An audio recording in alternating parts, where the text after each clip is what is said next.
Budelli senza Mauro, Budelli sarebbe sempre Budelli, però comunque lui fa del gran lavoro per spiegare alla gente che cosa è questa spiaggia, perché rispettarla. Sull'isola di Budelli Mauro Morandi vive dal 1° luglio 1989, è il custode da sempre, ha iniziato a lavorare per la società che era proprietaria dell'isola e che poi è fallita. Lui è rimasto qua, 27 anni trascorsi in perfetta solitudine nel cuore dell'arcipelago di La Maddalena.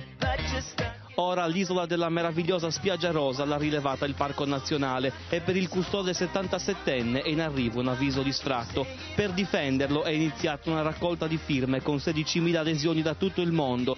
Cosa succederebbe se ti mandassero via? Una volta ho detto morirò.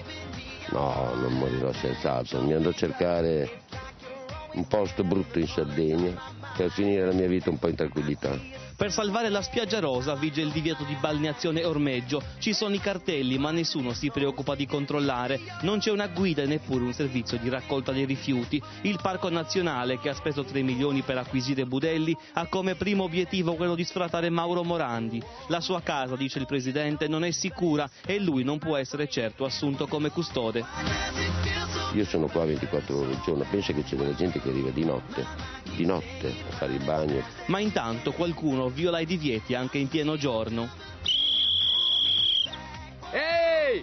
Fuori! Non si può! Ma buongiorno! Io sono il custode dell'isola di Budelli. Molto piacere, molto piacere. Cosa ti sembra? Posso stare qui con lei? Come sono passati questi anni? I primi meravigliosamente bene. Godevo di questo ambiente meraviglioso, sconosciuto per me, con tutti gli odori, profumi, le burrasche.